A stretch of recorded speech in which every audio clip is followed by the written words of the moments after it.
So I'm so excited to be here today with my friend and colleague, Joyce Weiss. Joyce, hello. Hello, I'm thrilled to be here in this interview because I know you're good. Great. All right. So, of course, the first question has to be, how did you select conflict resolution as your life's work? Well, my kids always say to me, Mom, you look for trouble. And my answer to them and to the world is, I don't look for trouble. It's there. I just choose to deal with it or to walk away with it. And I have two answers to your question, to your great question, Jane. The professional answer is that when I switched from being a keynote speaker to a facilitator, one of my first jobs was that I was working with a credit union, and I was asking certain questions. There were it was the top leadership in the room, and there was this one woman that kept on folding her arms and said, "I'll pass." Now, I did say I was new at this. I didn't know what I was doing. So at the end of the first day, I said, I want to thank everybody. And tomorrow we're going to go even deeper. And I want you to come up prepared with ideas on how the team can help you improve and vice versa. And if you decide not to participate, I'm going to ask you to please stay in the office and don't come to the training. Jane, this was a risk. So I knew it was okay because the CEO comes up to me and gives me a hug and says, Joyce, you have no idea how glad you said that. I've never figured out how to talk to her. This is when it dawned on me. If a CEO of a credit union doesn't have the skills, I think I'm onto something here. So that's my professional reason. Now, my personal one, and I'm going to give you the Reader's Digest view on this, but a few years ago, I was a guest on someone's show, and he asked me the same question. Why did I select conflict? And I had to think about it, and an answer that popped out was just amazing to me. When I was a small child, my sister almost died from an infection.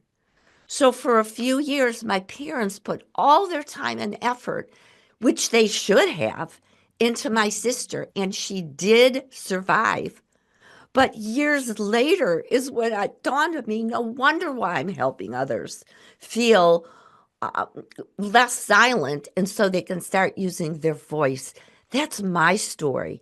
And I'm about as real as they come because I don't just read the books. Yeah. It's my story, and I help others do that. Yeah. Yeah, I'm personally always fascinated by the real why, the real backstory. So Yes. thank you for sharing that. And it makes complete sense because I think that there always is that professional answer. I do this so I can support people who do this so they can have these results. But what I love about being human is that deeper why, the deeper backstory. It's usually something very, very personal with a lot of emotion around it. And so that makes complete sense that as a child, you felt that maybe you weren't being heard or being seen quite as much because in the moment, your parents made the right decision that your sibling was going to be the one that really needed all the attention so that she could heal. So that's very Yeah. powerful. That's very Well, powerful. thank you. It's truthful. And I know some people may be saying, why is she revealing this? Well, how can a coach pretend that I'm just all book wise and experience wise? We've got to be real with our clients. And when I work with leaders who want Jane to create a culture where their employees feel heard and not invisible, encouraging direct and respectful communication that drives engagement and retention. You and all the viewers of this video now know why I help leaders do this. Patterns do you see during your facilitations or coaching people? What patterns Mhm. tend to predominantly pop up that makes conflict resolution so challenging? I love this one too. The employees who are in my facilitation, programs when we decide to leave the leaders out for part of the day and let's just talk to the employees. When they say, and they're not complaining, their truth is that the leaders don't deal with bullies. They're not dealing with the low productive people. And these star employees leave. And many times they've expressed they don't even tell this in the exit interviews because they're so disgusted. And I try to explain these to these employees in direct reports that many times leaders just don't have the skills. They didn't learn. They were thrown into many times. They were thrown into leadership roles. But that truly is one of the main things that I hear from people who leave because their leaders just don't know how to take care of conflict. That makes so much sense. I certainly had a corporate career for a long time, and we saw that all the time. Just leaders, and it's weird because the personal experience I had is the leaders would be really great leaders in a lot of things, a lot of areas, Oh, but attrition and employee turnover usually wasn't because the leader lacked skills in showing you how to be good at your job or get the sure. next promotion or even have fun at your job, but you'll have one or two people in an organization that are just kind of ruining the experience for everybody else. And it's not that they're bad people, Yes. it's just they need to be dealt with appropriately. And so I think that's what you're talking about, that the leaders sometimes ineffectively don't know what to do there. Is that Ab- you come across? Yeah. oh, absolutely. You hit the nail on the head. Yeah. Yeah. Yeah, it's really challenging. So, and you don't want to lose your good people. So, No. what are Hmm? some of the prominent mistakes that leaders make Hmm. when, if they address conflict? Lack of follow-up. So, what's that mean? Because we had this conversation, I expect you to do XYZ. So how about asking the question instead of "Are we good?" to "What do you need from me? What do I need to help you succeed here?" That's allowing that person to feel heard again. It doesn't take much to ask that question, but sometimes it's "Please pass the salt," and it's right in front of you, Jane. Sometimes it's something as basic as that. So, the leader would ask the employee Hmm. member, what is it that you need from me to feel like you're having a successful experience here? So, what Yes. happens if that person who's answering the question provides this whole list of things that just aren't possible, or they're taking no accountability, and it's, yeah, if you Mhm. would just change as a leader, everything here would be fine, when you've got a dynamic that's going on between at least two people, if not other team members. So what would you say to that? I'm even going to go worse than your question. I'm not going to answer you. I don't really have to tell you. That's when my guests have said, "Well, it's up to you how you're going to answer the question. I'm here to see how we can help resolve this. I have to follow the rules and the procedures and policies of this company, and so do you. If you choose not to give me the answers to the questions, well, then there are going to be consequences." And Jane, you don't even have to say what the consequences are.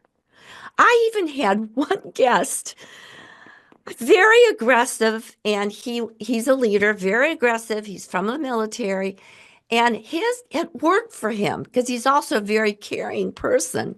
He actually tells those, "I'm not going to answer you. I don't have to do this." He says, "I'm not going to leave this room until we have this conversation. It's going to be uncomfortable, but we're going to have this because there are going to be consequences." I'm going to say that again, Jane, if we don't have that conversation. That's ouch. And some of our listeners or viewers may be saying, "I can't do that." Yes, you can. We can stop saying, "Well, I'm conflict adverse. That's too aggressive." So do it your way. But the idea is be clear with your expectations of what you expect from that employee. That's missing. How do you like that one for an answer, huh? But what do you do with the people who are more than happy to engage, but they're really defensive? So it's Okay. you I, need to change. This company needs to change. All my employees need, all my team members need to change, or just even clients and sometimes personal relationships. How do you handle somebody who says, "Hey, I'm more than willing to have this conversation. Don't you worry about that." And then it quickly morphs into, "You're the one that needs to change. You're the one that there's nothing wrong with what I'm doing. You. So how do you handle oh something my God. like Now that? I'm smiling because I have something called verbal aikido.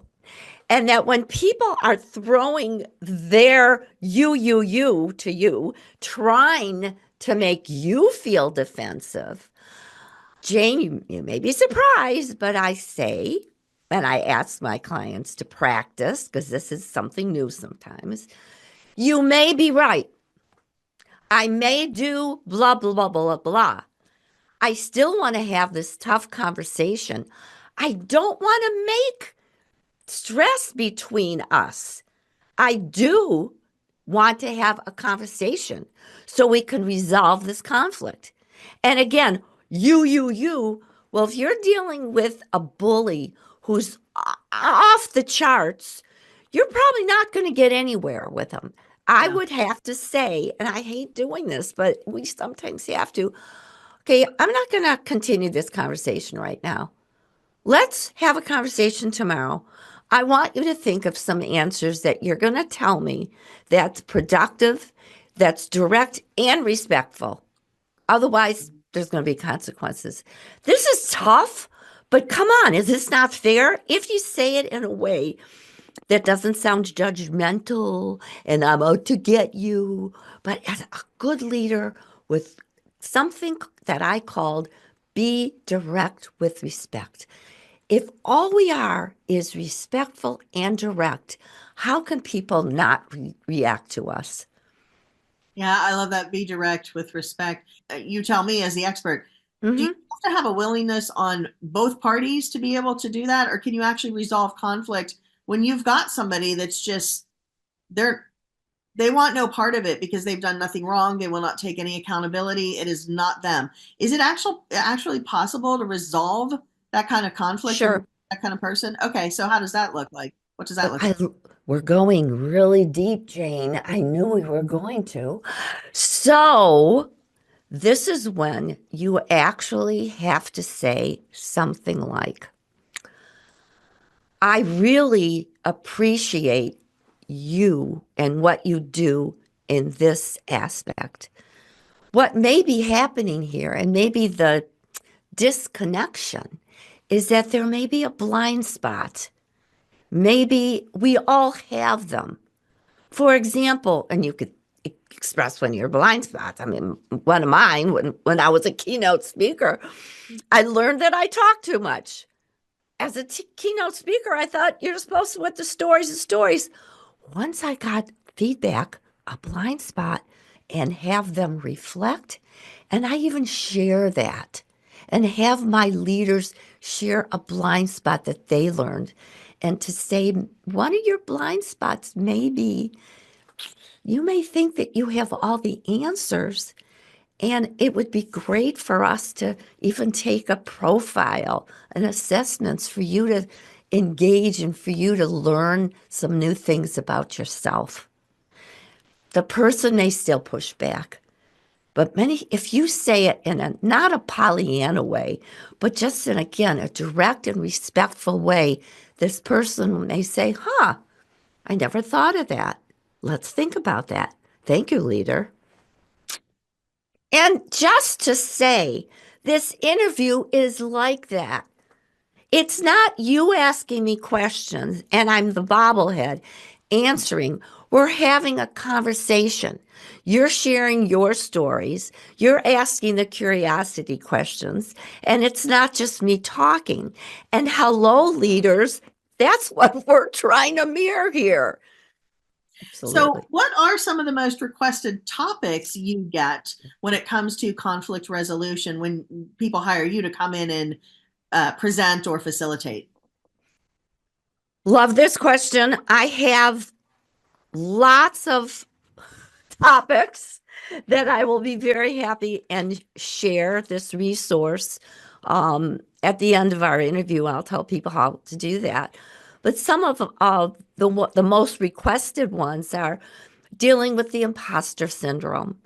New and experienced leaders all have the imposter syndrome. Jane, you still do, and so do I.